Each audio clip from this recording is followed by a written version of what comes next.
Rebonjour, merci encore d'être parmi nous. Je me sens comme dans un studio de télé. Alors voilà, c'est le temps où on va faire notre dernier voyage livresque ensemble aujourd'hui. Euh, Ça va bien aller. Vous allez être étonnés et vous allez être chavirés parfois. Euh, on a le plaisir de vous présenter cette fois-ci des livres de la des maisons d'édition Cata et Planète Rebelle,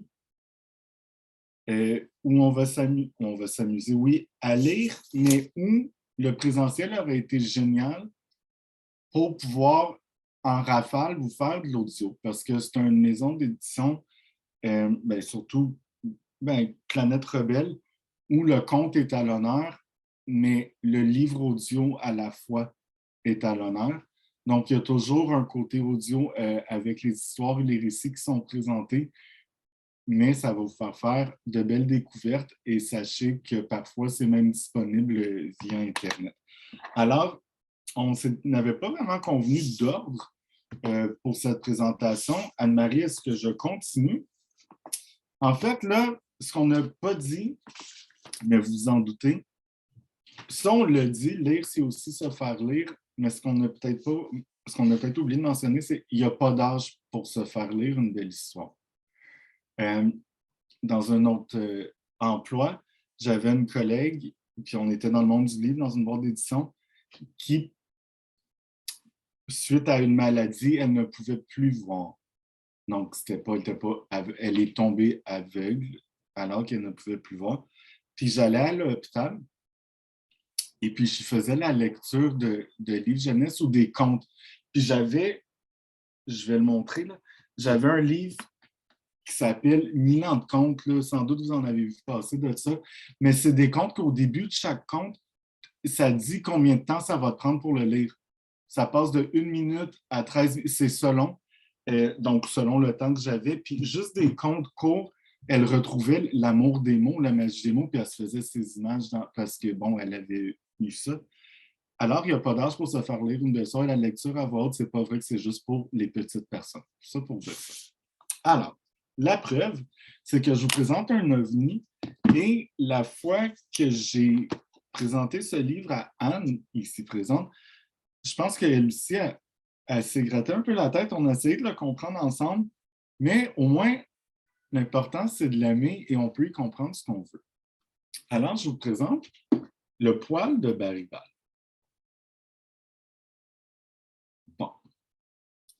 Faire un bébé, c'est quand même pas compliqué. Vous vous doutez ce que ça prend, n'est-ce pas? Ça prend une sorcière. Ça... Non? Attendez. OK, au cœur d'un village, une femme se balade. Devant elle, un homme surgit. Boum, face à face.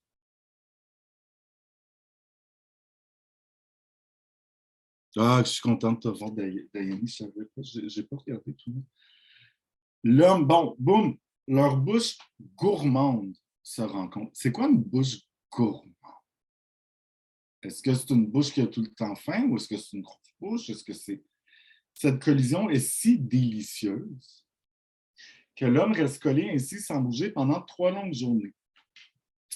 Là, au 4e matin, la femme, elle ramène chez elle, elle dit là, je veux un bébé. Un quoi? Aussitôt, l'homme se ratatine comme un vieux radis et s'écroule sur le plancher. Là, la femme, elle tire, mais il n'y a rien qui fait, il ronfle, puis affolé. Comme je vous l'ai dit, l'ingrédient que ça prend pour faire un bébé, l'ingrédient essentiel, c'est une sorcière.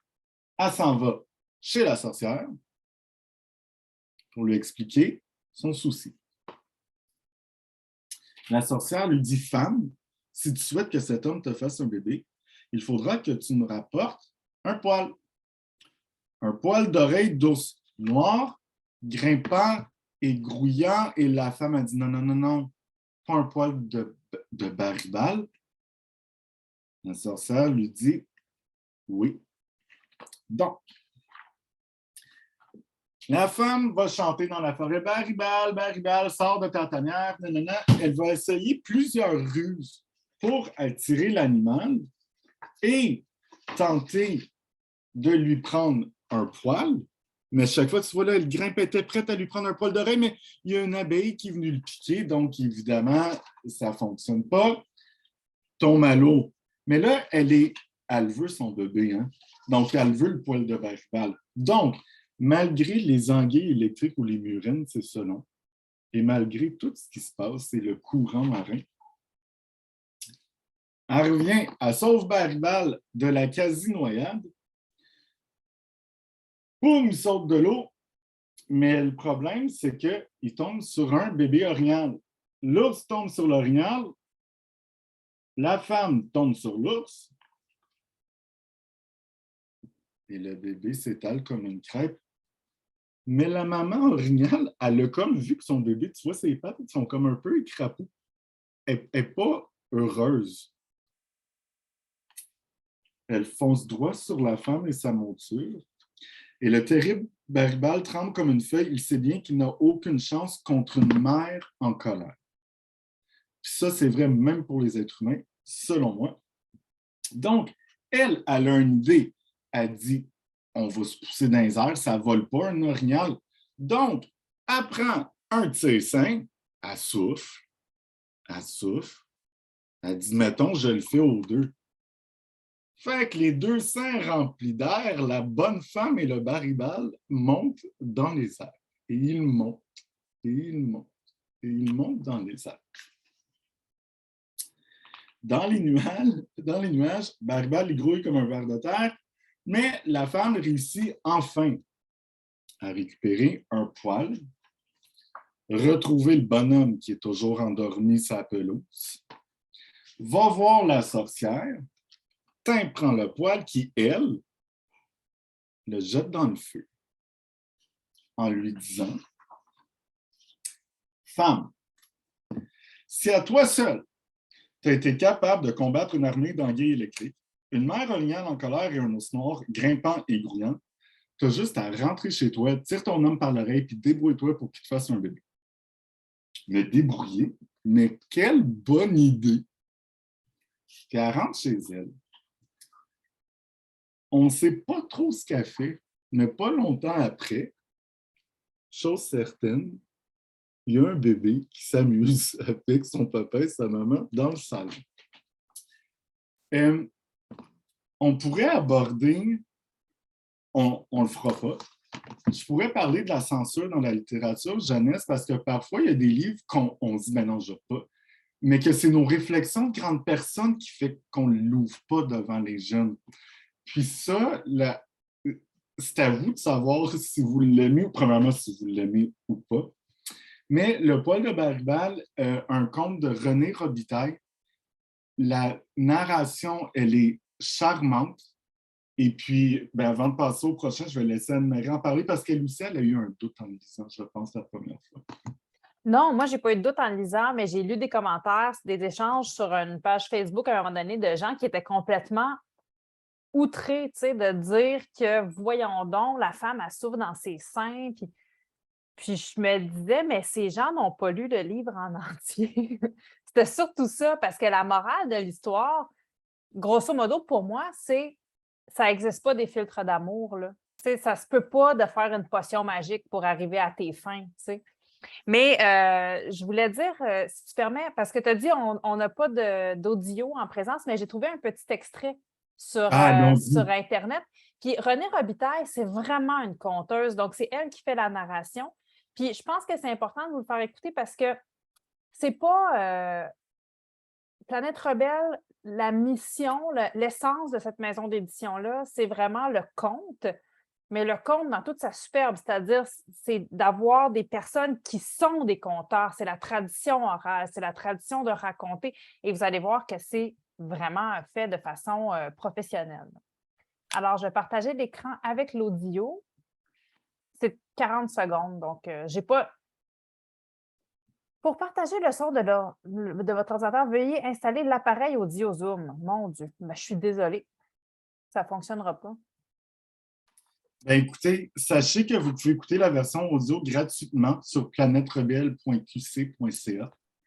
Donc, Puis, déjà, ce soir, si vous le voulez au complet, c'est un texte d'une durée de 18 minutes. je vais mettre le partage ici, donc, du petit extrait là, que j'avais trouvé avec. Je suis désolée, d'habitude, il doit y avoir eu une mise à jour XYZ, puis mon Zoom ne me permet plus de partager le son. Alors, vous aurez ce petit devoir à faire. Mais vraiment, puis moi, j'en parle souvent, mais ma fille, quand on l'a lu ensemble, qu'on l'a écouté, euh, cette partie-là des seins qui gonflent, elle a juste trouvé ça vraiment drôle. Puis après ça, elle m'a dit, Maman, est-ce qu'on peut réécouter l'histoire de la madame qui s'envole avec ses seins? Mais ça n'avait pas de connotation sexuelle là, pour elle à 5 ans, là, de voir une. C'est comme une montgolfière, là. Tu souffles dedans puis ça gonfle. C'est juste très drôle. Donc, il n'y avait pas de double sens, il n'y a pas eu de malaise. Et... En tout cas, je suis pour. En fait, je suis contre la censure qui fait en sorte que certaines personnes seraient outrées par les seins gonflés. Mais surtout que c'est sa part de réflexion de grande personne. Puis ça, des fois, pour vous montrer, chez Planète Rebelle, l'amour du conte, René Robitaille nous avait offert un autre livre qui était illustré par Sarah Gagnon-Dumont, qui s'appelle Adèle et la douceur. Et ici, on est vraiment dans une thématique que j'aime beaucoup, et c'est l'intergénérationnel et la transmission des valeurs. Parce que les grands-parents d'aujourd'hui ont des rôles différents que mes grands-parents, moi, ou ont du moins des interactions différentes avec les petits-enfants que quand moi, j'étais un enfant. Moi, quand j'étais un enfant, puis qu'on était arrivé de la campagne à Montréal, puis qu'il y avait une ruelle, ma mère, elle invitait mon frère et moi à aller jouer dans la ruelle, mais s'il fallait qu'elle aille faire des courses, elle sortait sa tête, puis elle criait à Madame Gagnon sur l'autre balcon, peux-tu surveiller mes... Puis elle partait 2 heures, puis il n'y avait pas d'inquiétude. Puis nous, mais aujourd'hui, laisser des enfants dans une ruelle à Montréal en faisant confiance à une voisine qui est à 3 maisons, et pas à 2, ils gueulaient entre eux autres. Bon, on ne fait plus ça. Même du gardiennage, on est de plus en plus, on fait de plus en plus attention. Et les grands-parents s'impliquent différemment aujourd'hui, je trouve, dans la vie de leurs petits-enfants, quand ils ont la chance, évidemment, de le faire. Il y a des grands-parents qui travaillent de nos jours. Il y a des grands-parents qui ne travaillent pas ou plus. Il y a des parents qui se fient beaucoup sur leurs parents, donc vous, les grands-parents, si vous en êtes. Donc, ça a changé, je trouve. Alors, l'intergénérationnel, ça m'intéresse beaucoup. Et évidemment, René Robitaille, avec cette magnifique illustration en page de garde, dit « J'offre ce livre à mes grands-mères, Denise et Imelda, qui m'ont bercé pendant des années. » Et puis ça aussi, je trouve ça charmant parce que je le sais que René Robitaille, ses grands-mamans ne sont plus ici parmi nous, mais qu'elle ait pris la peine quand même avec son livre de dire c'est à elle, au pluriel, que j'ai pensé. Parce que l'intergénérationnel permet aussi la passation des valeurs, la transmission des savoirs, mais on se rend compte que souvent, c'est les grands-parents qui sont les gardiens des meilleures histoires. Chaque jour, Adèle se rend chez sa grand-mère. Bon, avec ses copines, elle traverse le marché multicolore. On dirait un train de petites filles piloté par Adèle en guise de locomotive. Grand-mère habite dans l'ancienne gare du village, près de la fontaine aux souhaits. Une fontaine aux souhaits. Si tant de monde vient s'asseoir chez grand-mère, c'est parce qu'elle raconte des histoires et chaque fois, elle en trouve une nouvelle pour les petites filles qui l'écoutent avec de grands yeux ronds. Chez grand-mère, ça sent bon, ça sent la lavande et la cannelle. Elle ajoute toujours des épices et des fleurs dans ses gâteaux aux amandes. Les fillettes prennent place sur des coussins au tissu africain. Adèle s'assoit au fond du salon afin de jouer dans les cheveux de ses copines. Une fois tout le monde bien installé, grand-mère commence son récit. Au temps où les pierres savaient parler, lui, le vent, vivait seul dans son coin du firmament. Un matin, il partit en voyage pour aller trouver son ami le soleil. Ils discutèrent un petit moment, puis le vent annonçant sa grande nouvelle au soleil. « Cher ami, savais-tu que je suis devenu plus fort que toi? » Curieux, le soleil haussa un de ses sourcils. « Regarde ce paysan qui travaille dans son champ, » continua le vent. « Je n'ai qu'à souffler sur lui pour le dévêtir en quelques instants. » Le soleil resta silencieux, il observa le vent qui s'agitait déjà en direction de l'homme. Alors voici le vent. Est-ce que toi, dans ta tête, il ressemble à ça, le vent? Est-ce que tu peux voir le vent? Tu peux sentir le vent? Le vent peut faire bouger tes cheveux, mais est-ce que tu vois le vent? Non. Et là, je m'arrête ici pour l'histoire, mais avec les jeunes, on a fait un travail, cette fois-ci, d'illustration. Parce qu'on parlait aussi de l'importance des illustrations, puis on peut faire des choses avec les jeunes autour des livres qui sont autres que des mots. Et je leur ai demandé d'illustrer quelque chose qu'on ne peut pas voir. Donc, un souhait, est-ce qu'on peut le voir?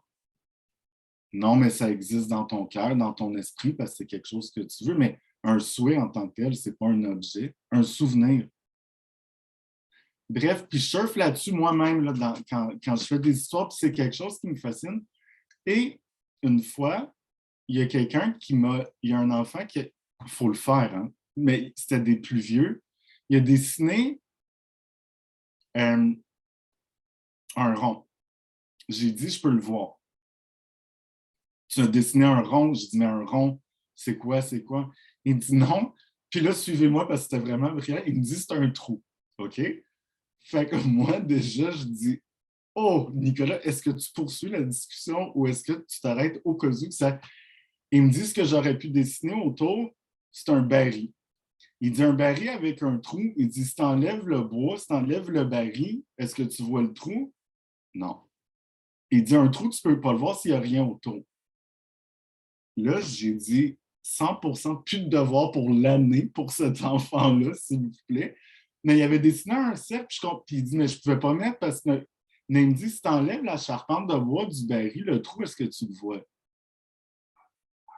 J'ai dit non, mais ils vont nous fasciner jusqu'à la fin de nos jours, hein, les enfants, je vous le dis tout de suite. Alors, Adèle et la douceur, voilà. Et puis, l'audio, encore une fois, toujours accessible. Parfois, il y a des livres de Planète Rebelle qui contiennent toujours un support CD, de moins en moins. Je vais vous dire, quoique, quand on se pose la question, je fais quoi avec parce que même les nouvelles voitures, ils n'ont plus de. Mais dans bien des écoles du pays, il y a encore des lecteurs. Je vois des VHS encore. Donc, il y a encore des supports pour jouer des CD, surtout dans les bibliothèques des écoles, je me rends compte. Je vais y aller avec un autre album. Ensuite, je vais Anne-Marie, je vais te céder la parole parce que je vois le temps qui file. Et là, non, est-ce que je devrais céder la parole parce que je parle trop? Ça dépend, c'est quoi que tu voulais présenter après? Non, ben, je vais le faire. Je vais vous parler d'un qui a été très apprécié de quelqu'un qui est parmi nous, et c'est Dayani. Puis Dayani, je ne te le ferai pas lire parce qu'il aurait fallu qu'on se parle avant, et puis je ne suis pas méchant comme ça. Et c'est ce qui compte. Alors, est-ce qu'un petit geste peut compter pour vrai? À l'école, si tu ramasses le crayon de ton camarade qui est tombé par terre, puis tu le remets ça peut faire une grosse différence et ça peut même te faire trouver un nouvel ami si tu fais ça, je te le dis comme ça. Sur le gazon, il y a une canette écrasée au soleil. Vous voyez que la canette, comme dans un autre livre qu'Anne-Marie vous a présenté, est représentée en vrai et non en la même illustration que le crayonnage que vous voyez. Un garçon court sur le sentier, il a vu la canette, il la ramasse, poup, dans le bac à recyclage. Ce n'était qu'un geste, un tout petit geste. Le garçon ne savait pas qu'il y avait de l'importance, mais il en avait. Pourquoi? Et là, on arrête notre lecture, on peut réfléchir. On continue. Le geste comptait pour la fourmi qui transportait à manger à sa famille. Et ce geste comptait aussi parce qu'il était un long détour fatigant pour l'escargot. On continue. Le geste comptait pour l'araignée qui avait passé toute sa journée coincée ou essayer de faire sa toile compliquée. Le geste comptait pour le ver de terre parce que ça bouchait le trou. Et ainsi de suite. Et on voit à quel point un geste, un petit geste simple, qui est très facile à faire, peut avoir de grandes répercussions. Alors, c'est important, comme on vous l'a dit depuis le début, d'avoir des retours. Alors là, si je vous demande, puis répondre, c'est juste pour vous donner un exemple de ce qu'on peut faire comme question de participation. Là, il a ramassé combien de canettes? Une. OK. Tu as rencontré combien d'insectes dans ce que je viens de te lire? Oh, oh, là, ça va hésiter. On peut reprendre, hein? Parce que là, il y avait peut-être des choses que tu n'as pas vues parce que tu m'écoutais au lieu de regarder, ou peut-être l'inverse. Donc, ça aussi, c'est des questions qui ne demandent pas beaucoup de préparation. Ça vous demande de lire le livre et de prendre un shooter d'imagination. C'est à peu près ça que ça vous demande. Alors, c'est un livre qui est super apprécié, écrit par Alison Hughes et illustré par Holly Hayden. Alors, voilà, et je laisse la parole à Anne-Marie qui va poursuivre ce délire. Tu es un petit coquin, Nicolas, parce que tu me fais travailler mes liens d'un livre à l'autre, parce que là, j'avais un bon lien à faire avec le livre que tu avais présenté avant chez Planète Rebelle, puis là, j'ai travaillé un nouveau lien pour celui que tu viens de présenter chez Kata, petit coquin. Alors, je suis sûre qu'il me challenge, dans le fond, c'est voulu pour que je reste à l'affût. Vous avez vu que les éditions Planète Rebelle, cette maison d'édition, comme on l'a mentionné, qui est axée sur le conte, sur la tradition orale, donc de vraiment de transmettre les contes, de passer des contes d'une génération à l'autre. On reviendra probablement un petit peu plus tard dans la présentation sur d'autres ouvrages en audio là, qui sont disponibles. Puis avec l'introduction que tu as faite avec ce qui compte aux éditions Kata, bien, Kata, la mission, disons, de cette maison d'édition-là, ou la direction, la lignée éditoriale de la maison d'édition, c'est vraiment une maison avec un projet écologique, c'est-à-dire d'avoir des ouvrages qui vont promouvoir le respect et le maintien de l'écologie, disons, puis aussi une maison qui est axée sur les diversités, donc la représentation des diversités et la promotion aussi, je dirais, là, des diversités. C'est peut-être les deux grandes lignées éditoriales de cette maison-là. Le lien que je vais faire avec ce qui compte que tu viens de présenter, c'est l'action individuelle. Donc, comment on peut poser une action individuelle puis avoir un impact sur la société. Puis, dans le fond, le livre que je vais vous présenter aborde à peu près le même sujet que ce qui compte, mais avec une toute autre forme. Et il s'agit de l'album Le Jardin de la joie de Jérôme Glade, illustré par Jade Langevin, et c'est une fable sur le cœur de nos quartiers, donc publiée aux éditions Kata. On a encore une fois ici, comme on a vu un peu aujourd'hui dans les différentes présentations, un type d'illustration qui est très foisonnant, avec beaucoup de détails, des illustrations qu'on peut regarder longtemps pour aller chercher toute l'essence. On commence notre journée avec Solange et comme chaque samedi matin, Solange s'assoit devant sa fenêtre et elle observe les cours de ses voisins et le mystérieux champ au beau milieu. Souvent, elle se met à dessiner et bricoler ses rêves pour ce terrain abandonné. Et là, je vais vous demander de porter une attention particulière au niveau de langage entre la narration et la langue parlée. Mais ce matin-là, c'est le drame. Il n'y a plus de papier. Papa, il n'y a plus de papier pour mes dessins. Demande à ta mère, je lis ma presse. Maman, il est où le papier pour mes dessins? Demande à ta mère, demande à ton père, je suis dans mon bain. Oh, si c'est comme ça, mieux vaut rêver en vrai que sans papier. Frustrée mais déterminée, Solange sort faire un tour dans le champ. Ouf, c'est pas mal plus abandonné que j'imaginais. Il faudra travailler fort pour le désabandonner. Puis là, regardez le champ qui est jonché de déchets. Là, on voit Solange qui fait le tour du chemin. Ouf! Mais Solange, elle ne se décourage pas. Le premier samedi, elle se donne comme objectif de nettoyer tout l'endroit. Moi, c'est pas le champ des merveilles ici. Moi, j'appelle ça le champ de caca parce que ça sent le caca. T'es qui, toi? Tu sors d'où? Moi, c'est Olivier. On ne s'est jamais rencontrés, mais j'habite juste là, à côté. Ah, regarde donc ça.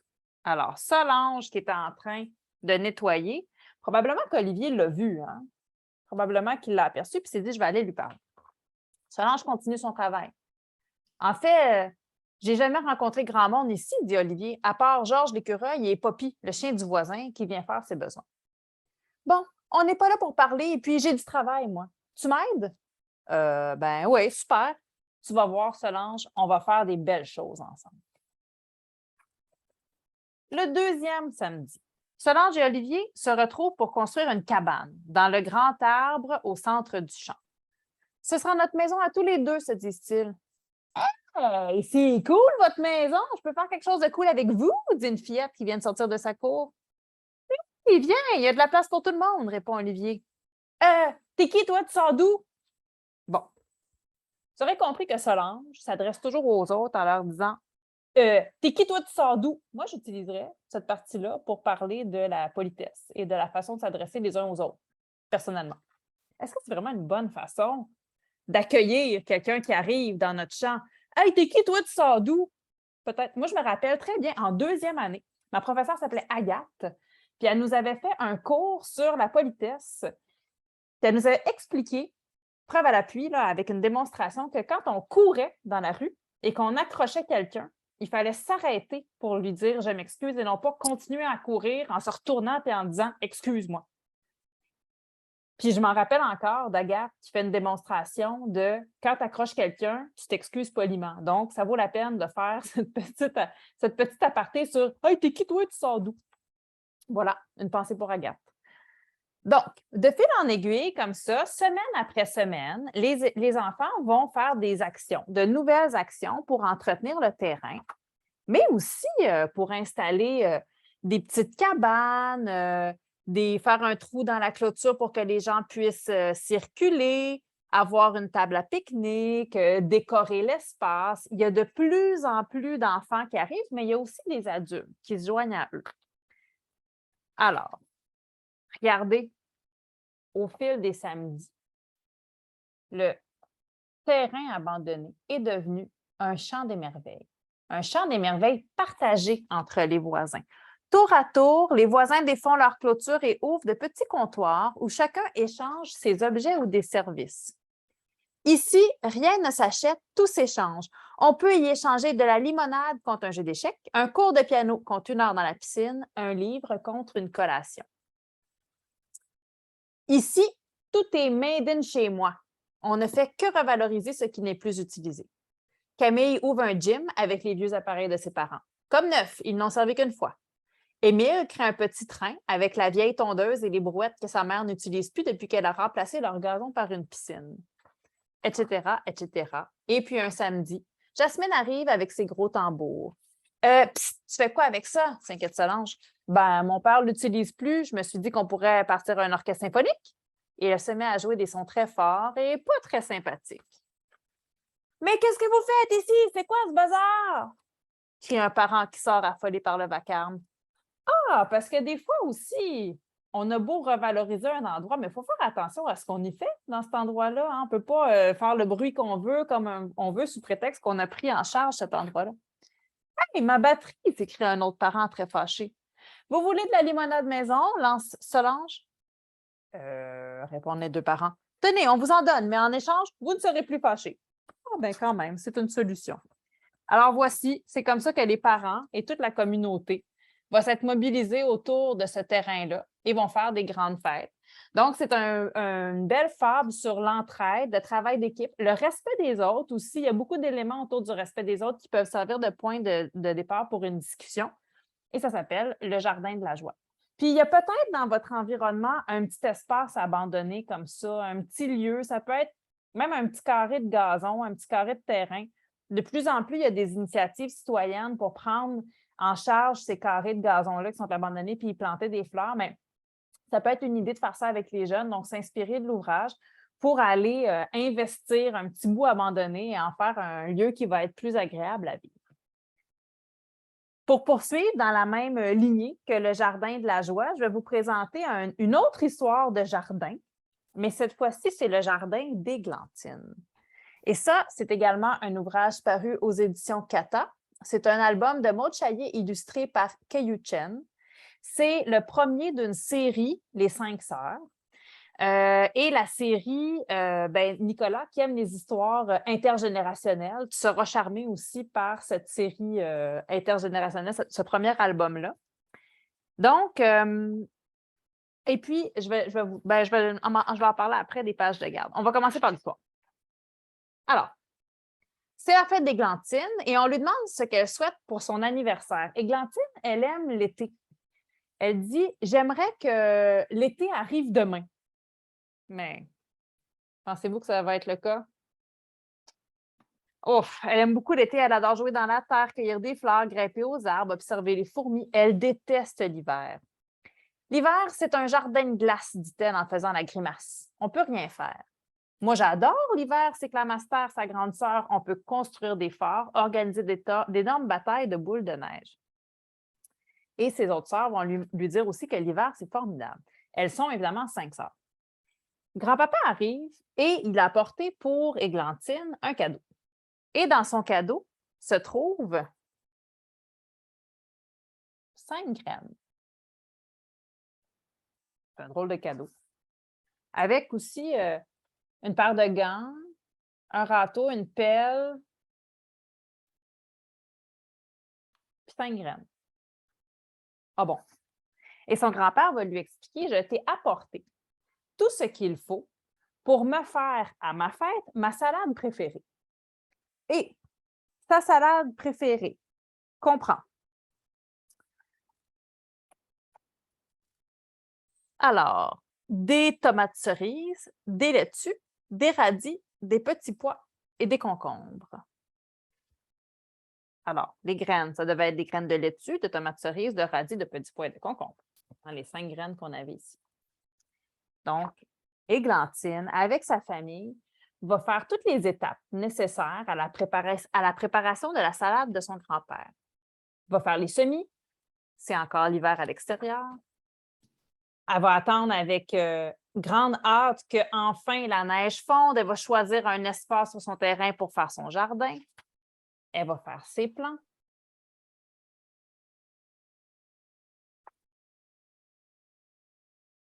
Elle va planter en terre, planter aussi les semis directs, installer tous les supports pour les pois grimpants. Mais Églantine, elle va aussi rencontrer des différents enjeux, là, des petits écureuils qui passent dans le jardin, ou encore, il va y avoir à un moment donné un ballon qui va atterrir sur ses laitues, casser ses laitues. Ses parents vont l'aider à préparer des filets pour empêcher les écureuils d'aller manger des récoltes. Et ainsi de suite. Donc, toute la famille va mettre la main à la pâte pour préparer la grande recette pour la fête de grand-papa. Ils vont ensemble préparer la salade préférée de grand-papa qu'ils vont pouvoir célébrer pendant l'été.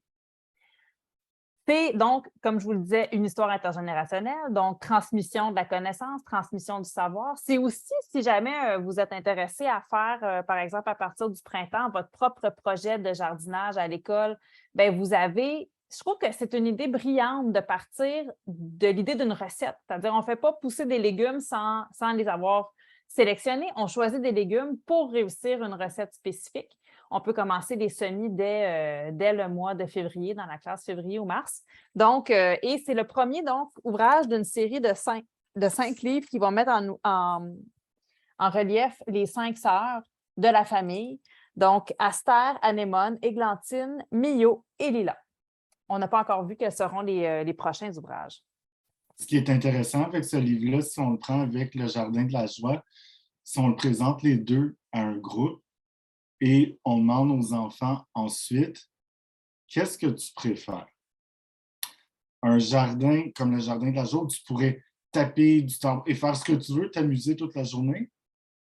ou un jardin dans lequel il y a tout ce qu'il faut pour faire plaisir à ton grand-papa ou la personne que tu aimes beaucoup. Vous serez étonné des réponses des jeunes, sont moins matérialistes qu'on pense. Mais imagine faire un jardin potager dans le jardin de la joie, où tout le monde met la main à la pâte. Ça serait Absolument. formidable.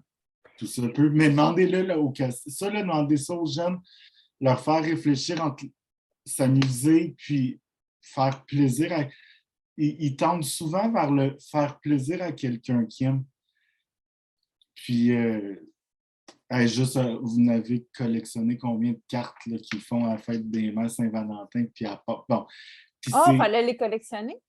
ben ça, c'est ça. Donc, ça disparaît magiquement tôt ou tard dans ces affaires-là. Mais ils aiment offrir. Ils aiment offrir parce qu'ils n'ont pas souvent l'occasion. Donc, quand on arrive avec la question, est-ce que tu veux un truc pour toi, t'amuser, puis après tu rentres chez vous? Quelque chose qui pourrait faire plaisir à une grande personne que tu aimes, ben, ça, c'était beau de croire en nouveau à la jeunesse. La carte que j'ai gardée le plus précieusement, moi, ça a été ma carte de la fête des pères que j'ai reçue il y a 2 ans. Alors, en trouvant ça avec une belle cravate. Je trouvais ça bien drôle. J'ai 2 Au moins, autres. tu n'as pas dit ma carte d'assurance maladie, ça aurait été un peu plus ordinaire. Non, mais ça me fait rire qu'on reçoive des cartes de fête des pères. On dirait que c'est comme les professeurs ne savaient pas quoi faire avec la situation. Il y avait 2 mères, puis là, ils ont fait Ah! Fais une carte de fête des pères quand même. Ça m'a fait rire. Mais c'est gentil, c'est une belle attention. Alors, je vais poursuivre avec. J'ai 2 autres ouvrages, Nicolas, qui parlent d'alimentation. Est-ce que tu es d'accord pour que je les aborde? Mhm. Alors, après qu'on ait réalisé un beau jardin et trouvé la façon de cultiver nos propres légumes, on peut se questionner sur notre alimentation végétarienne ou végétalienne. Et ici, c'est ce qu'on fait avec l'ouvrage Camille la vache et l'effet bœuf de ses bons gros burgers, qui est un album de Jerry Dugerty illustré par Mariana Moreno-Caro, qui est publié, encore une fois, aux éditions Cata.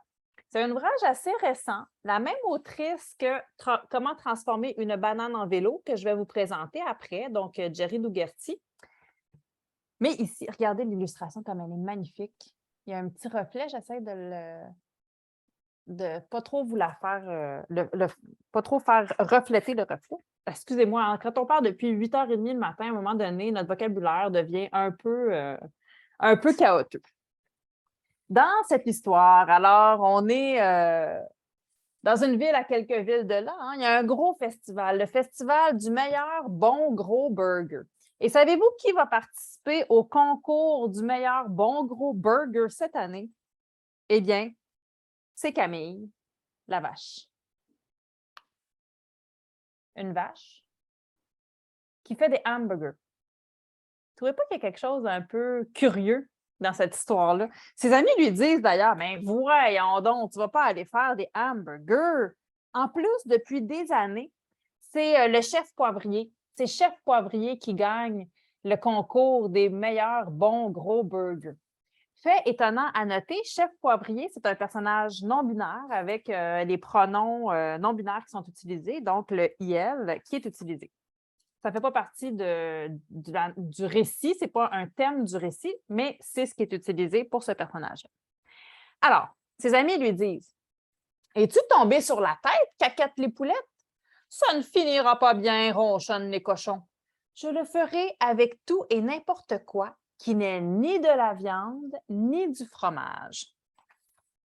Alors, Camille la vache se rend au festival des bons gros burgers. Évidemment, pour pouvoir faire ses hamburgers, il va falloir qu'elle passe au magasin, le magasin vert, et au magasin d'aliments en vrac. Elle attrape des choses feuillues, des choses sucrées, des choses sèches et des choses froides, des choses qui sont mauves, des choses qui sont rondes, des choses qui sont croustillantes et des choses à base de viande. À base de viande? Ben non, pas des choses à base de viande. Camille les replace sur l'étagère. Des choses qui sont marinées. Ah oui, marinées. Cela donnera à son meilleur bon gros burger un petit côté surprenant supplémentaire. C'est là l'ingrédient manquant, celui qui apportera la touche finale à sa recette. On dirait qu'il va y avoir du kale là-dessous. Camille se précipite hors du magasin d'aliments en vrac, les sacs entre ses sabots et un large sourire sous son museau. Elle se dépêche de retourner au festival du meilleur bon gros burger pour suivre la compétition. C'est parfait, ça va être génial. J'ai hâte de voir qui obtiendra la toute première place. Et là, vous voyez Chef Poivrier ici qui cuisine son bœuf. Mais c'est normal, Chef Poivrier. Ça semble être un animal carnivore. Alors, Camille, elle coupe, étouille, touille, elle brasse, et elle roule. Elle coupe, elle brasse, jusqu'à ce que tous les ingrédients soient réduits en purée et qu'ils forment des centaines de galettes géantes. C'est vraiment un texte avec un travail au niveau des sons, au niveau de la sonorité des phrases. Chef Poivrier regarde Camille incrédule et elle n'a jamais vu une personne travailler aussi fort et aussi rapidement qu'elle. Mais que fait donc une vache à un festival de burgers? Camille ne sait-elle pas que les burgers sont faits de bœuf? Chef Poivrier se ferait un chemin à travers la foule et arrive devant Camille alors que zouam! Elle tourne les boulettes sur le grill et que zouim! Elle dépose les boulettes sur de petits pains.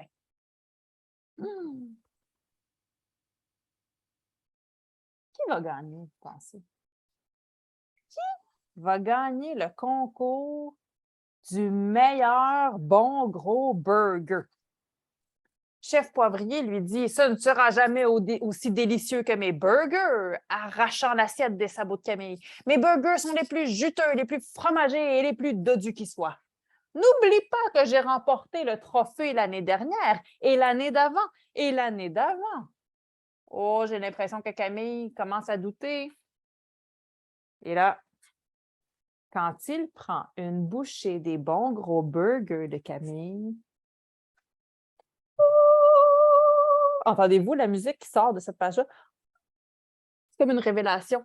Les yeux de Chef Poivrier s'écarquillent de surprise et pour être certain, elle prend une bouchée de plus. Et puis une autre. Et puis une autre. Chef Poivrier croque et mâche et elle lappe jusqu'à ce qu'il ne reste plus rien dans l'assiette qu'elle tient de ses pattes.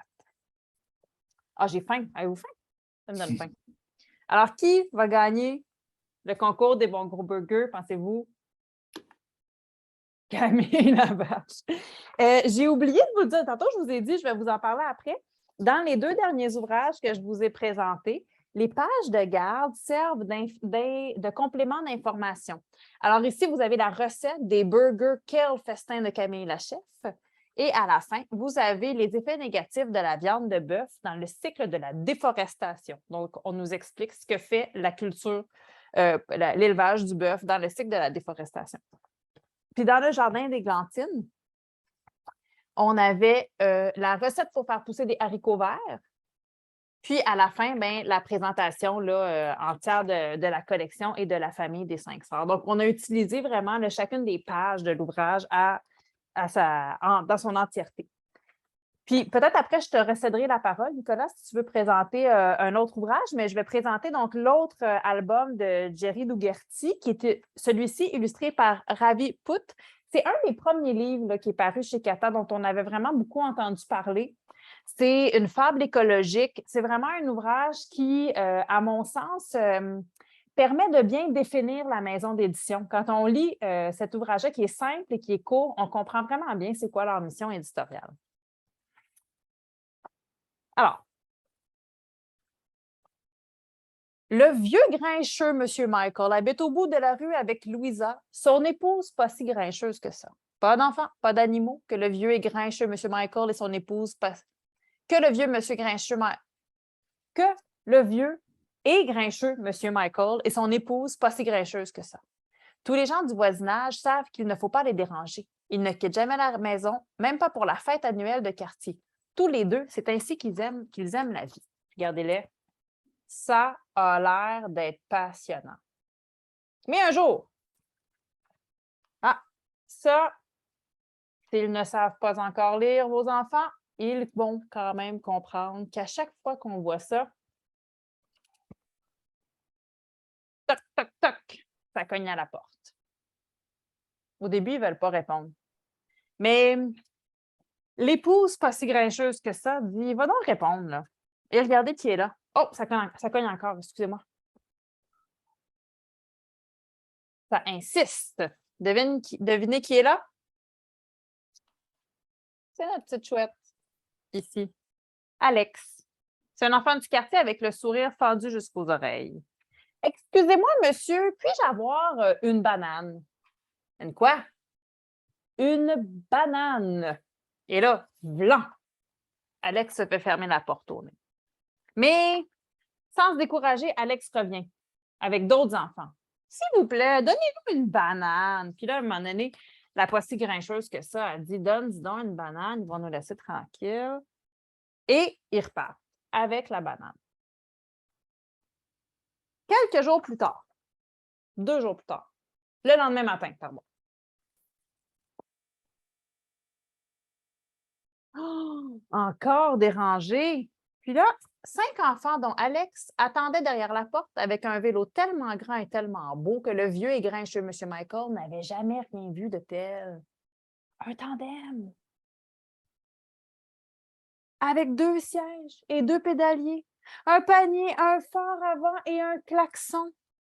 Peint en rouge avec une belle bande blanche au milieu. Oh, qu'il est beau le tandem. Puis là, les enfants lui disent, c'est à vous. Hein? À nous? Comment ça? Ben oui. Les enfants, ils lui disent, on a pris votre banane et on l'a portée au vendeur du camion de glace qui en avait besoin pour son banana split. En échange, il nous a donné une crème glacée. Alors, on a pris la crème glacée, puis on a couru jusqu'au jardinier en sueur qui avait besoin d'être rafraîchi. Puis on a échangé la crème glacée contre une tondeuse à gazon. Nous avons pris cette tondeuse à gazon brisé et nous l'avons apportée à la mécanicienne farfelue du dépotoir de voiture qui nous l'a échangée contre un vélo. Alors maintenant, cette banane est à vous, ce vélo est à vous. Vous avez fait tout ça avec seulement une banane? Demande le vieux et grincheux M. Michael, aussi surpris qu'épaté. Ben oui! Et tout ça a commencé avec votre banane, dit Alex. C'est votre vélo, parce que tout ça, c'est grâce à vous. Voilà, une histoire sur le troc et l'échange. Mais le troc et l'échange, c'est pas tout. Parce que cette initiative des enfants aura eu une incidence sur M. Michael et son épouse pas si grincheuse que ça. Regardez, c'est la fête du village aujourd'hui. Vous vous rappelez? M. Michael, le grincheux, et son épouse, est-ce qu'ils avaient l'habitude d'aller à la fête du village? Non, hein? Eh bien, ce cher vieux M. Michael, maintenant, il vient à la fête du village en vélo. Donc, comme je vous disais, c'est vraiment un album qui, à mon sens, représente vraiment l'essence de la maison d'édition, ses objectifs. Nicolas, est-ce que je te relance la parole pour présenter d'autres ouvrages? Juste par souci de temps, j'oserais présenter peut-être 2 romans. Comme ça, on sait qu'on a représenté aussi la fiction. Je suis très sévère sur les couvertures. Autant que j'aime, vous savez, des vieux livres reliés en cuir brun que tu dois l'ouvrir pour voir ce qu'il y a dedans parce que la couverture, c'est juste du cuir. Autant que la collection blanche chez Gallimard, je trouve que c'est un look classique, puis c'est juste le titre. Puis les enfants sont beaucoup plus critiques que nous pour les couvertures. Je trouve que les couvertures sont importantes. Alors, je vais commencer avec un livre où je me suis heurté à une couverture parce qu'on a tous des goûts dans la vie. Mais je vous présente les Xorois qui sont au secours de la Terre. Et voici la couverture qui n'est pas, je n'ai pas dit qu'elle était là dans pas du tout, mais c'est une couverture qui ne m'attire pas. Ce qui fait en sorte que je me dis, bon, là, avec toute la pile que j'ai, puis je l'ai lu. Parce qu'il faut donner, comme Mme Anne disait, il faut donner une chance au livre. Et puis, ce qui est génial, c'est que je connais une enseignante qui s'en est servie. Là, on est en... Je vais commencer par parler du livre. Vous vous doutez qu'on est dans une maison d'édition qui a un souci très, à la fois écologique, mais même si Le livre se passe dans à une autre époque. Le souci écologique va être là, puis même on va se projeter dans le futur pour se demander ce à quoi l'écologie pourrait avoir de l'air. Alors, en 2102, déjà faites vos maths, la Terre est dessinée, les populations sont dessinées par les changements climatiques. Il faut porter des masques pour filtrer l'air. C'est un don. L'eau, elle est rationnée. Ça rejoint aussi un autre livre dont Anne-Marie nous parlait, qui ont manque d'eau. Donc, les Xorois que vous voyez, je vais t'en montrer un, là, tu le vois mieux. Ça ressemble à ça, un Xorois. Ils sont en mission sur Terre, puis les élèves à l'école que vous voyez ici, ils tripent écologie. Et voici ce qu'ils font. Nous venons tout juste d'arriver sur votre planète pour Subtil. Nous sommes des Xorois de la planète Exo-Exo, d'une autre galaxie. À vrai dire, vous êtes les premiers humains qu'on rencontre. Vous êtes, excusez-moi de vous le dire, mais beaucoup plus petits qu'on le pensait. Puis Lily a dit, oui, mais parce qu'on est des enfants. J'ai 10 ans, Tommy a 9 ans. Les adultes sont presque aussi grands que vous, par exemple. OK. On nous a dit que les humains pouvaient être dangereux, très dangereux. Mais vous n'avez pas l'air si dangereux que ça. Pourquoi cachez-vous votre visage? Est-ce une tradition terrienne? Oui. Cacher son visage, c'est une tradition terrienne, mais pas juste à des fins médicales. Dans certaines cultures, dans certains, se couvrir, on peut aborder tout ça. Nous pouvons aussi cacher, nous pouvons aussi cacher notre visage si vous voulez. Lily a dit non, elle dit, c'est parce que l'air est trop pollué et aussi pour ne pas transmettre des microbes. Plusieurs personnes sont mortes à cause des pandémies. On est obligé de le porter. Alfine, un grand garçon musclé à la peau et aux cheveux verts, on se doute que c'est un Xorois, s'approche alors de quelques pas. Son allure et ses habits gris sont si surprenants que les enfants ne peuvent s'empêcher de le dévisager. Il lève les bras et entame un chant incompréhensible. En un instant, un rayon vert illumine l'air et entoure tout le groupe. J'arrête ici, parce que c'est comme ça. Le texte est aéré. Il va permettre aux jeunes de bien comprendre les termes et notions écologiques à découvrir parce qu'il y en a. Et là, on demande aux...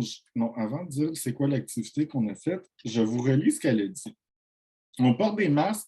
Plusieurs personnes sont mortes à cause des pandémies. On est obligé de le porter. Là, en ce moment, la pandémie que nous subissons, on n'est pas obligé de porter le masque. Il y a des jeunes qui se sont écœurés et que la pandémie a stressé. Il y a des adultes que la pandémie a eu des effets collatéraux sur bien des choses. Donc, vous doutez qu'Anna Raymond connaît une sacrée volée d'enseignante et bibliothécaire. J'en ai une amie qui me dit pas cette année. Elle dit, je te dis pas que c'est pas. Mais elle dit cette année, elle dit c'est trop. Elle dit là, une affaire qu'en plus, elle dit tout le monde est mort à cause des pandémies, mais tu au pluriel. J'ai dit, bon, pas cette année, mais l'année.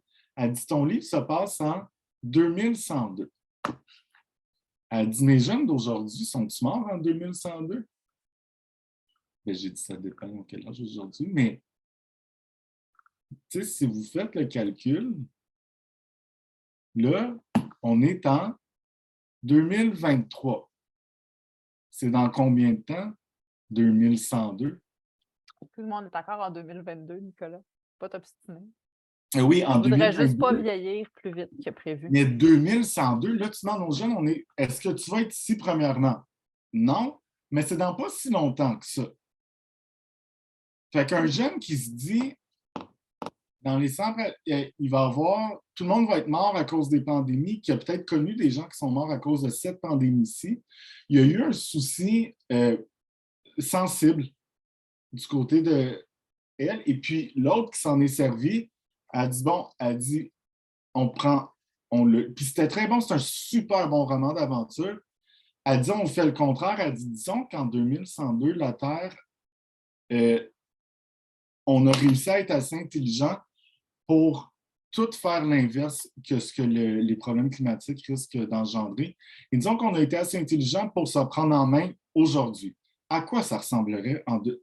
Et là, il y a un travail de réflexion qui se fait, et puis c'est vraiment intéressant comme discussion. Ensuite, Marie de Paul, Sylvain nous arrive avec un livre qui s'appelle Les enfants de la Terre. Il est super beau. La couverture, elle est magnifique. Je trouve que les éditions Kata, ils n'ont pas une... C'est pas que c'est pas stable, les couvertures, mais il n'y en a pas une qui se ressemble dans le style. Les romans, il n'y a pas un format vraiment... Vous voyez, celui-là, il est vraiment plus carré. C'est un format que j'adore, d'ailleurs. Il est super beau. On fait dans la catastrophe. Puis là, je ne vous aide pas, hein, parce que quand je vous ai dit que ça peut être déprimant, on est à Montréal en 2027.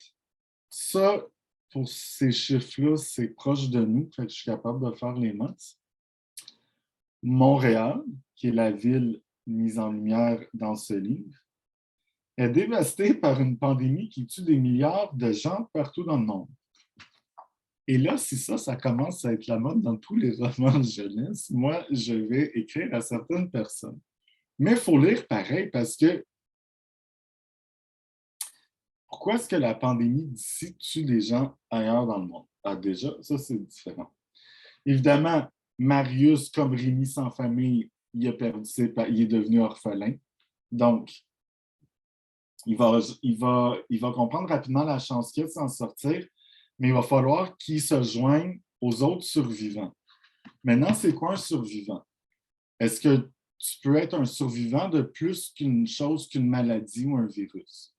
Est-ce que tu pourrais être un survivant d'une guerre, par exemple? Est-ce que tu pourrais être le survivant? Donc, ça aussi, juste, il y a des choses à faire. Et voici ensuite, oh mon Dieu, OK. Je fais vite. Mais on a encore 30 minutes, Nico. Hein? Oui, mais on vous laisse le temps aussi aux gens de... Au moment où les muscles de mon doigt, qui étaient sur la gâchette, se contractèrent, une main blanche et pâle se posa sur le canon de mon fusil. Je vis ce dernier s'abaisser lentement, sans que je puisse résister. Je regardai la main, dont émanait la même lueur que celle qui entourait la louve. Puis mes yeux suivirent la ligne du poignet et celle du bras et découvrirent enfin le visage de la personne qui m'avait arrêté au beau milieu de mon élan de bravoure.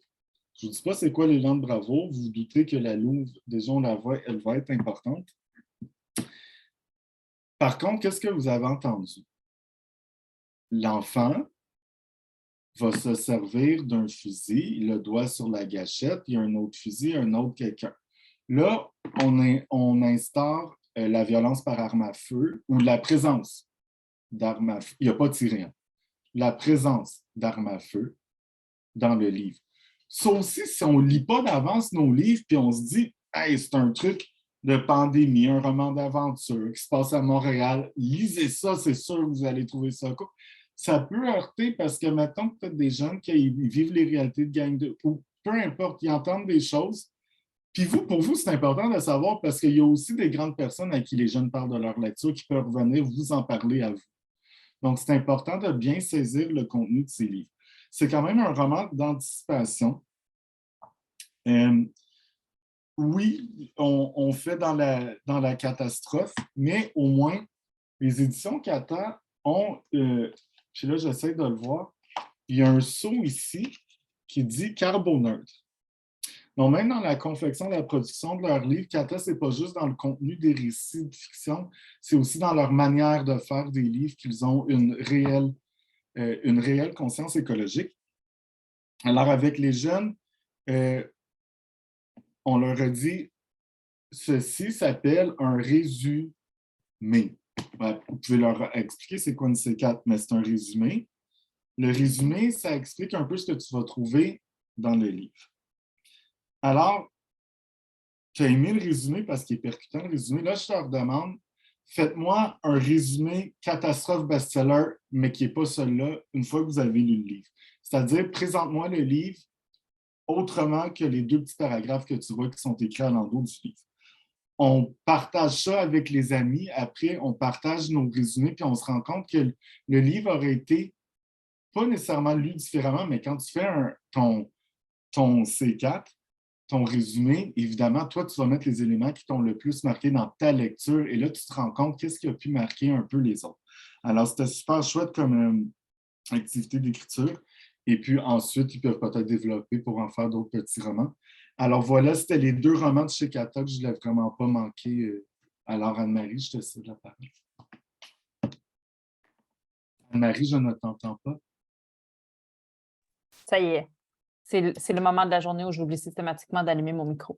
Pour revenir à ce que tu disais au niveau des thématiques puis de l'actualité, il y a la sensibilité des profs, là, certains vont avoir envie d'aborder ces sujets-là, puis d'autres ne vont pas avoir envie, puis c'est vraiment correct dans les 2 cas. Puis il y a la sensibilité des élèves, puis il y a des élèves, tu sais, une lecture qu'on offre aux jeunes, elle n'est pas obligée d'être lue par tous les jeunes, là. Il peut y avoir parfois des livres qui sont offerts juste pour le plaisir aussi, là, qui ne sont pas pour l'évaluation. Puis certains des jeunes veulent les lire, puis d'autres ne veulent pas les lire, vont choisir d'autres choses. Mais il y en a peut-être des enfants qui ont besoin de vivre un petit peu cette catharsis-là, là, de vivre ces émotions-là par procuration grâce au livre. Surtout à la fin du primaire, où il y a comme une genre d'exacerbation de l'émotion, là. Tu veux vivre des émotions, des fois la peur qui va être suscitée par ça, tu as besoin de la vivre par la littérature parce qu'elle est plus facile à gérer ou ça va t'habituer à la vivre dans la vraie vie. Donc, je pense qu'il faut peut-être utiliser certains de ces livres-là comme des livres facultatifs ou au choix, tu sais, que les jeunes peuvent choisir ou ne pas choisir de lire selon leurs intérêts puis leurs sensibilités. Je présenterai peut-être un dernier ouvrage de chez Cata, puis après ça, on aurait le temps de revenir sur quelques autres livres audio de chez Planète Rebelle, notamment un que je voudrais absolument vous présenter. Mais chez Cata, le dernier ouvrage que je vais vous présenter, c'est une nouveauté. Vous en avez peut-être entendu parler parce que ça a fait un peu pas les manchettes, mais vous allez voir, l'autrice, c'est une autrice connue. Alors, c'est sûr que dans ce temps-là, on entend un petit peu plus parler de ces ouvrages-là. Et c'est Ma peau de Sarah May, qui est illustrée par Niti Marcel Muette. Donc, Sarah May, qui est chanteuse, rappeuse, que vous connaissez peut-être comme artiste, avait donc publié, bien, pas publié, mais avait fait cette chanson-là qui se retrouvait là, sur ses albums, puis qu'on peut écouter, entendre à la radio ou entendre sur les plateformes d'écoute.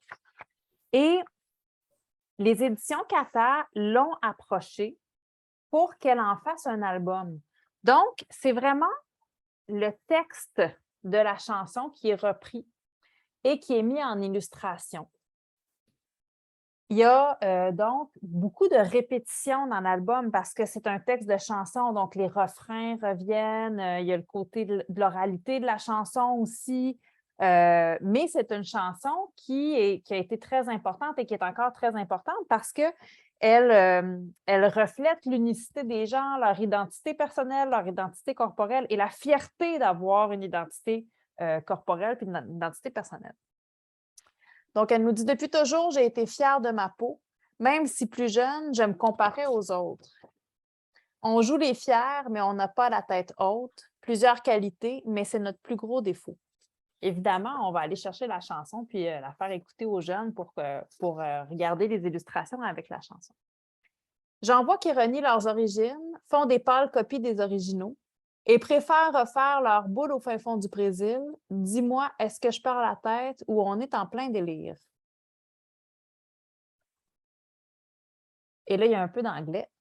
Dark skin, chocolate bar, dark skin, light skin girls, big booty, small titties. Oui, ma peau fait de moi ce que je suis. Elle ne disparaît pas sous la pluie. Je la changerais pour rien au monde, quoi qu'on en dise. Je la changerais pour rien au monde, quoi qu'on en dise. Oui, ma peau. Vous voyez, hein, les personnages qui sont représentés, c'est des personnages de toute origine culturelle. Je ne vous lirai pas la chanson en entier. Si vous voulez, vous pouvez aller aussi écouter la chanson pour voir le texte. Vous allez pouvoir aussi trouver plusieurs recensions de cet album-là là, dans différents médias. Et je vous dirais que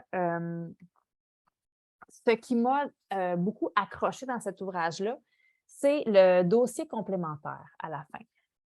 Donc, vous avez, premièrement, un dossier sur les inspirations de Sarah May. Donc, ça, c'est le côté très ah, j'aime cet artiste-là, puis je veux savoir c'est quoi son inspiration, puis son parcours, puis son processus de création.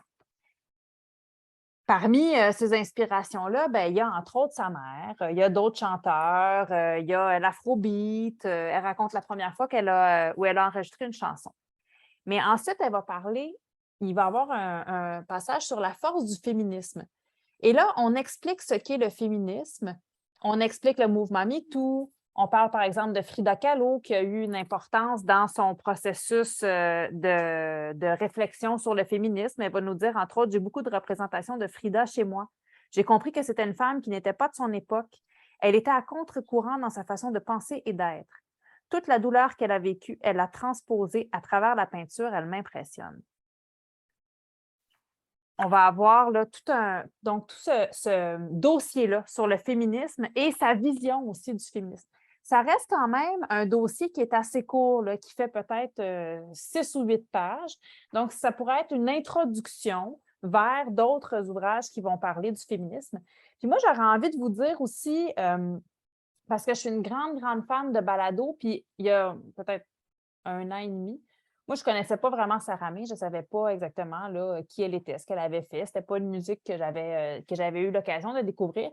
Puis, j'écoutais une balado qui s'appelle « Deviens-tu ce que tu as voulu », qui est animée par Dominique Tardif, si je me souviens bien. Ça se trouve sur différentes plateformes d'écoute de balado. Et il y a donc, c'est 1 heure avec des artistes où l'animateur leur pose cette question-là. Est-ce que tu deviens la personne que tu voulais devenir? Et il y avait 1 heure avec Sarah May. Puis j'avais trouvé, écoutez, j'ai pas réécouté la balado en pensant à des jeunes, en me demandant si tout le contenu pouvait vraiment s'adresser à des jeunes d'âge primaire ou élémentaire. Mais je me rappelle que ça m'avait fait découvrir cet artiste-là. Ça m'avait fait découvrir ses luttes, son système de pensée, son histoire. Et puis, je m'étais dit, ah, ça a vraiment l'air d'être une fille super intéressante. Et là, quand j'ai vu que sortait ma peau, j'ai vraiment trouvé que c'était fascinant. Je sais que les éditions Cata ont la volonté d'offrir aux écoles et aux centres de services scolaires qui achèteraient des ouvrages en quantité de ma peau. Par exemple, si vous vouliez acquérir là, un ouvrage pour chaque élève ou pour différents groupes, il y a possibilité d'obtenir une rencontre d'auteur avec Sarah May pour l'école. Donc, si jamais c'est le genre de rencontre qui pourrait vous intéresser puis que vous êtes intéressé à faire l'acquisition de plusieurs titres, vous pouvez nous contacter puis on va vous mettre en relation avec eux. Ça va nous faire plaisir. Je pense que ça peut être vraiment une belle occasion de recevoir une artiste comme ça à l'école qui peut être très inspirante pour les jeunes. Donc, Ma peau de Sarah May, illustrée par Niti Marcel Muette, qui a fait vraiment un magnifique travail d'illustration. En collaboration avec la Maison Mère de Montréal. Oui, c'est vrai. Effectivement. Merci. Et qui est aussi carboneutre dans les ouvrages. Est-ce que, Nicolas, tu veux, je regarde l'heure, est-ce que tu voudrais que je te laisse glisser un mot sur un autre livre audio ou… Ben, oui, avec plaisir. Tu vas peut-être m'aider. L'autre fois, j'ai eu besoin de Anne pour m'aider parce que je ne me suis pas rendu à la fin. Et c'est un livre de Annie Gravel, illustré par quelqu'un que j'aime beaucoup, qui s'appelle Enzo, qui a un trait de crayon dont ça s'appelle Mon ami Pierre. Enzo, juste le trait de crayon, peut-être que ça vous semble familier. Puis sinon, allez voir qui est Enzo et vous allez peut-être voir les couvertures des autres livres. C'est un livre qui, à l'oral, est narré par Émilie Bombardier.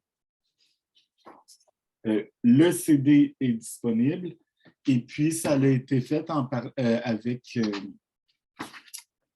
la SOCAN, grâce à la SOCAN, entre autres choses, que ça a été possible d'être fait.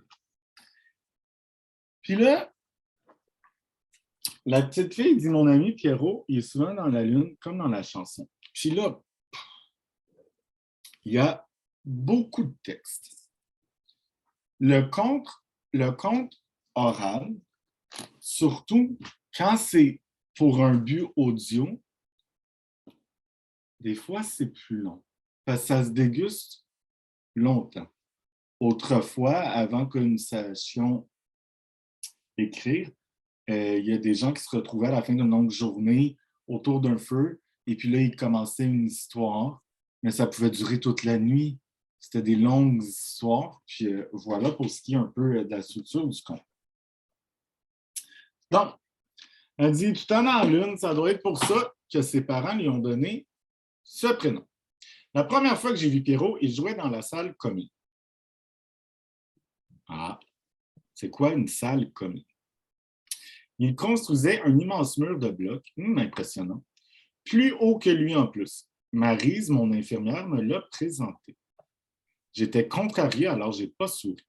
Ben, lui non plus d'ailleurs. Hein. On s'est juste regardé comme ça, sans rien dire de plus, et d'un seul coup, bang! Pierrot a balancé son pied dans le mur de blocs qui s'est aussitôt effondré. C'est arrivé de nulle part, comme un moustique qui pique ou une sonnerie de téléphone qui surprend. J'ai sursauté, nous avons éclaté de rire. C'était la première fois que j'entendais des dauphins. Alors, elle dit depuis ce jour, Pierrot et moi, nous sommes inséparables. Sauf les jours où les grands nous séparent. Les jours de chimiothérapie, on n'est pas ensemble. Ces journées-là sont longues, tristes, grises, mais on n'y peut rien. C'est pour notre bien, nous a-t-on expliqué une fois. Alors, de ma chambre, je pense très fort à lui, et de la sienne, ben, il pense très fort à moi. Tu sais, avant, Pierrot, il était dans la chambre juste à côté de la mienne. Nous avions découvert une manière de communiquer, même quand on était séparés. On se levait discrètement sur notre lit et on y tirait le cou jusqu'à la trappe d'aération. Là, on pouvait se murmurer des secrets que personne d'autre pouvait entendre. Une fois, Pierrot me dit, il paraît que moi, je vais rester ici toute ma vie. Puis toi, toute la vie, c'est donc bien long. Là, j'ai commencé à calculer dans ma tête. Elle dit, je savais que la maladie de Pierrot était capricieuse. Mais de là à faire de l'hôpital sa maison pour toute la vie, ce soir-là, j'ai beaucoup de mal à m'endormir. Bon, Pierrot, c'est un habitué de l'hôpital. Il est là depuis 2 ans. Ses jouets préférés, ce sont ce qu'on peut communément, sans vouloir vanter la compagnie, des blocs Lego. Alors, à chaque fois que Pierrot fait une structure en bloc Lego, il s'assure de laisser une ouverture, un trou. Mais pas juste un trou, en fait, c'est une fenêtre. Mais pas n'importe laquelle fenêtre. C'est une fenêtre magique. Puis quand il se penche avec son ami, il dit qu'est-ce que tu vois? Il dit ben, les pirates de l'espace. Hein? Mais oui, ils vont bientôt attaquer les monstres. Les monstres! Le Pierrot dit oui, les gros monstres qui se promènent partout. J'ai pas peur, je me suis habitué à eux. Oh, ils sont très gourmands, ces monstres. Ils mangent tout ce qu'il y a dans mon système solaire. Les petits martiens qui viennent de mes planètes rouges. Ils mangent aussi les lunes et tous les petits astronautes réparateurs de lunes qui volent en apesanteur. Ils engloutissent même les plaques tectoniques. C'est sûr, ils sont vraiment voraces. Pierrot, tu vois des martiens et des astronautes? Dans l'univers de Pierrot, il y a plusieurs lunes. Au clair de tes lunes, mon ami Pierrot. Depuis quelques jours, Pierrot n'est pas comme d'habitude. Attends, il ne faut pas juste n'importe quoi. Il y a de la misère à jouer. Puis là, Anne-Marie, est-ce que tu as le livre avec toi? C'est là que je prends le relais. Je pensais que ça arriverait un peu plus tard que ça. J'allais prendre le relais. Oh non! Alors, Moi, je sais ce qui se passe. donc depuis quelque temps, Pierrot n'est pas comme d'habitude. Il est pâle et tranquille. Nous jouons rarement ensemble. Avec enthousiasme, un enthousiasme que je voudrais contagieux, je lui propose. Tu viens, Pierrot? Ma mère a apporté de nouveaux blocs multicolores. On pourra se construire une clôture gigantesque, une muraille même, avec des pics et des tours. On laissera un trou pour voir de l'autre côté comme tu aimes. Là, Pierrot, il dit, oh, une autre fois, je suis trop fatiguée. Et puis là, Marie, son infirmière, lui fait signe d'approcher puis lui dit, ton Pierrot, il a besoin de repos. Elle dit, mais est-ce qu'il va bien? Maryse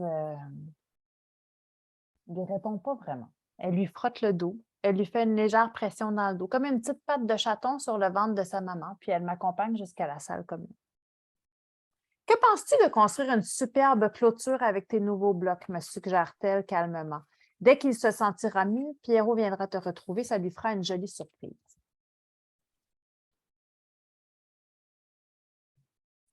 Et d'un seul coup, son sourire à Maryse revient comme un chiot excité qui bondit derrière un buisson alors qu'on le croyait encore à la maison.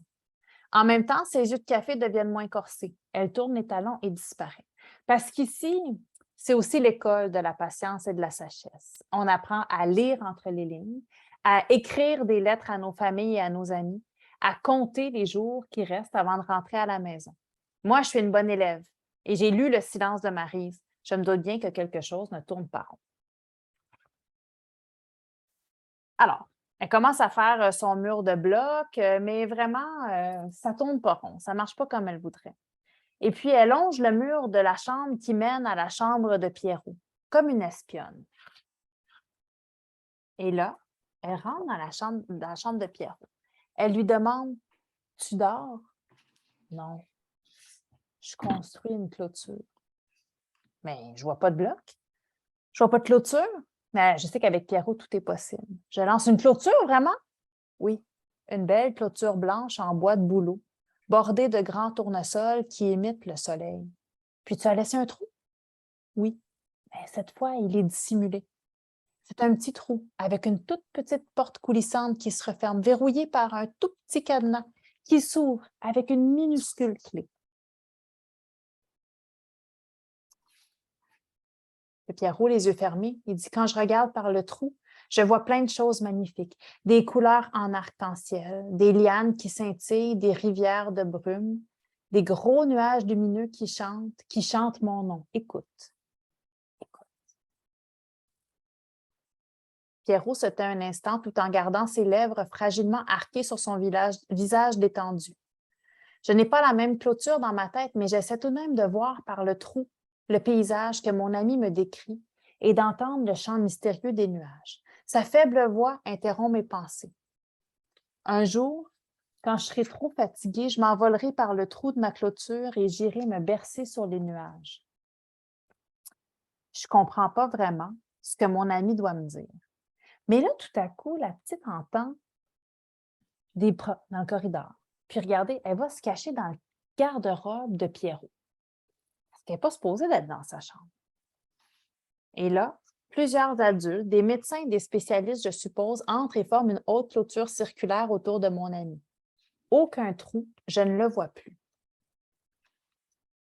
Quand Maryse m'a retrouvée endormie au fond de l'armoire, elle ne m'a pas grondée. Plusieurs minutes avaient passé, ou peut-être même quelques heures. En retournant à ma chambre, j'ai pu apercevoir Pierrot dans une grande pièce clôturée de murs de verre. C'est la dernière fois que j'ai vu mon ami Pierrot. Le lendemain matin, Maryse m'a remis une lettre. Ça y est, je me suis envolée. Tu pourras toujours me voir. Tu n'as qu'à regarder par le trou de notre clôture. Je nage maintenant avec les dauphins et je suis bien. Ton ami pour la vie, Pierrot. Quand on tourne la page, on a la clé. Elle dit, j'ai fouillé dans l'enveloppe et j'ai trouvé une minuscule clé. Et voilà. Merci pour ton aide, Anne-Marie. Mais Oui, vas-y. je voudrais juste dire une chose, parce que c'est une thématique qui est dure, tu sais, c'est vraiment la maladie, le deuil, c'est une thématique qui est vraiment dure. Puis moi, je l'ai lu avec ma fille, cette histoire-là, alors qu'elle avait 5 ans. Puis franchement, c'est un livre pour elle elle a vraiment compris ce qu'elle pouvait comprendre à cet âge-là. Elle est allée chercher ce qu'elle était capable de comprendre. Puis on l'a lu plusieurs fois, puis j'ai vraiment vu que les couches de compréhension, tu sais, il y avait comme des couches qui s'enlevaient au fur et à mesure, ou qui s'ajoutaient dans la compréhension, mais et de plus en plus, à un moment donné, elle m'a dit, « Il est parti au ciel. » Puis j'ai dit, « Oui, Pierrot, il est parti au ciel. » Puis ça ne l'a pas traumatisée. quand on pense qu'il y a des fois des histoires comme ça, c'est tellement triste, les enfants vont être non, non, ça ne l'a pas traumatisée. Elle sait que ça se peut, la mort, elle sait que ça existe. Elle m'a posé des questions. Il faut être prêt à répondre aux questions. Il faut savoir dans quel contexte on lit cette histoire-là aux enfants. On ne leur lit pas un vendredi à 4 heures avant de les envoyer à la maison puis qu'on n'est pas là pour répondre à leurs questions. Il faut être disponible, il faut être capable de répondre à leurs questions. Mais il ne faut pas faire l'économie de ces livres-là. Il ne faut pas les empêcher de découvrir des histoires comme ça. Et la voix que tu disais, c'est Émilie Bombardier, qui a 10 ans, qui lit l'histoire. C'est vraiment une belle lecture qui est faite. C'est une voix d'enfant qui enlève, je dirais, une couche de drame à la gravité de l'histoire quand on l'entend. Je ne sais pas Et comment puis, dire c'est ça, pas mais une voix fatigante. non. Ça, je tiens à le dire, il y a eu des auditions avant qu'ils trouvent cette titre-là. Parce que c'est ça, le défi avec le livre audio, c'est que ce soit un enfant ou un adulte, il faut que l'audio soit de qualité.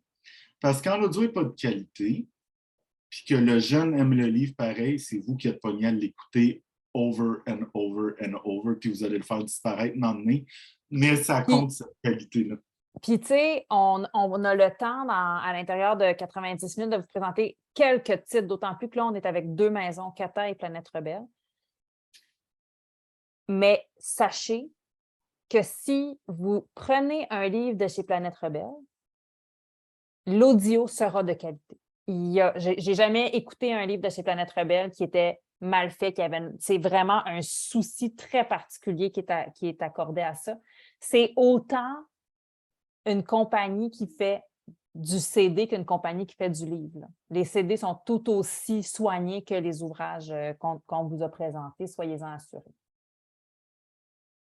Alors, avec l'heure clé, Anne-Marie, je ne sais pas, toi, moi, je voudrais qu'on laisse quand même un peu la chance aux gens avant notre mot de la fin qui prend 2 minutes, donc ce qui veut dire mathématiquement, vous en avez 4 à peu près, 4 ou 5.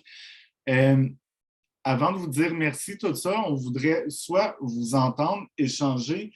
Si jamais il y a un livre dont on vous a parlé, vous connaissiez déjà, mais qui est un hit selon ce que vous faites, peut-être nous dire à nous ce que vous en faites, comment vous l'utilisez, ça peut aussi nous nourrir d'idées. Et à l'inverse, s'il y a un livre qu'on a présenté que pour vous, c'est non, c'est hors, peut-être nous dire aussi pourquoi, parce que ça nous donne aussi d'autres réflexions quand on lit les livres. Et surtout, on comprend s'il y a des petites questions discrètes, vous pouvez nous écrire quand vous voulez, si vous préférez. Par contre, on veut quand même vous donner quelques paroles. La parole est à vous. Si vous avez des questions entre vous, selon ce que vous faites.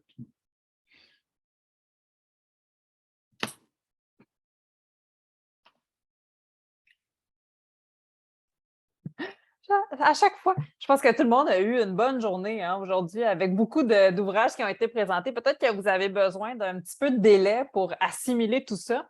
Mais si vous n'avez pas de questions, de commentaires, puis là, je parle pour que vous ayez le temps de vous faire une idée de questions, commentaires. C'est juste ce que je fais, je remplis du vide. Mais sachez qu'on est là demain aussi avec vous pour les présentations de titres pour le secondaire. Vous pouvez encore vous inscrire. Je vais vous écrire mon adresse de courriel dans la conversation. On a fermé les inscriptions officiellement, mais vous pouvez encore vous ajouter. Donc, si jamais vous voulez recevoir le lien pour la journée de demain, écrivez-moi un courriel à l'adresse qui est dans la conversation, puis je vais vous envoyer le lien demain matin sans faute. Ça va nous faire grand plaisir de vous retrouver.